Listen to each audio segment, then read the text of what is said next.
Intelligent mouse. एक दफ़ा का जिक्र है कि एक छोटी पहाड़ी में कई बिल थे जिनमें कई चूहों ने बसेरा कर रखा था। ये मिट्टी की पहाड़ी थी जिस पर तरह तरह के पौधे फैले हुए थे।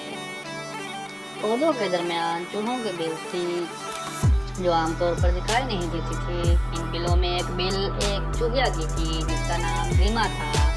ये बिल्कुल अकेली रहती थी। दूसरे चूहों की निस्बत इसे अकल से कुछ वास्ता था, जिसकी वजह से अक्सर चूहे अपने मसाइल लेकर इसके पास चले आते और रीमा इन्हें अपनी अकल और फहम के मुताबिक हल बता देती। इसके मशवरे अक्सर चूहों की मुश्किल को दूर कर देते, इसलिए रीमा को सब चूहे बड़ी इज्जत की नज़र से देखते थे। एक बार यूं हुआ कि बरसात की बारिशें खूब बरसी, जिसके बायस कई कीड़े मकोड़े और दूसरे जानवर घबरा कर इन बिलों की तरफ आ गए।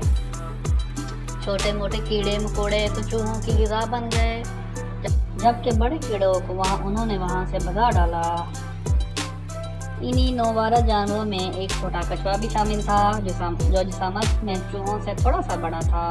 वो हर किसी के बिल में घुस जाता और वहाँ मौजूद ज़ख़ीरा की गई खुराक चट कर जाता। चूहों ने बड़ी कोशिश की इसे वहाँ से भगा दें, मगर इन्हें कोई कामयाबी नहीं हुई। कछुआ बड़ा होशियार और चालाक था। वो चूहों की हर चाल को नाकाम बना देता। तंग आकर सब चूहे रीमा के पास चले आए और इससे मदद तलब की। रीमा ने कछुए के बारे में सवाल जवाब किए ताकि इसे इसकी जसामत हुलिये से आगाही हो सके।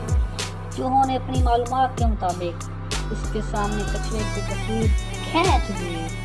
रीमा कछुए के हुलिये से बाखबर हो चुकी थी। रीमा ने सब चूहों को तसल्ली दी कि वो बेफिक्र होकर अपने घरों को जाएं। मैं एक आध दिन में कछुए से निजात के बारे में कुछ सोचती हूँ।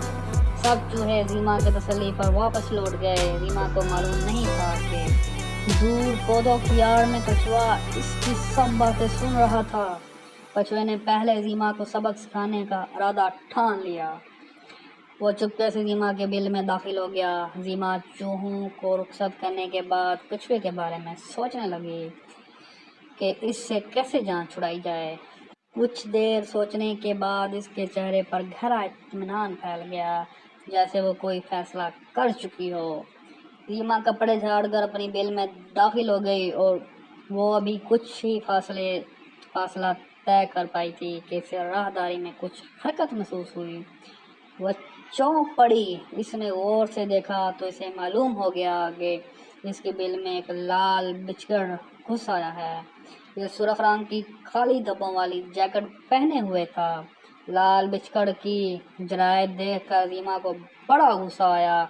इसने जल्दी से अपनी कमीज में से एक टॉर्च निकाली और इसका बटन दबाकर इसे रोशन कर दिया।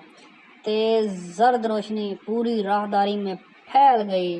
लाल बिचकड़ रोशनी से बड़े डरते थे, इसलिए वो अपने करीब रोशनी देखकर घबरा उठा। रीमा ने टॉर्च की तेज रोशनी इसकी आंखों में डाली तो वो तकलीफ से तड़प कर रह गया। जमीन पर उल्ट कर दोनों हाथ अपनी आंखों पर रखे रोशनी से बचने की नाकाम कोशिश करता रहा।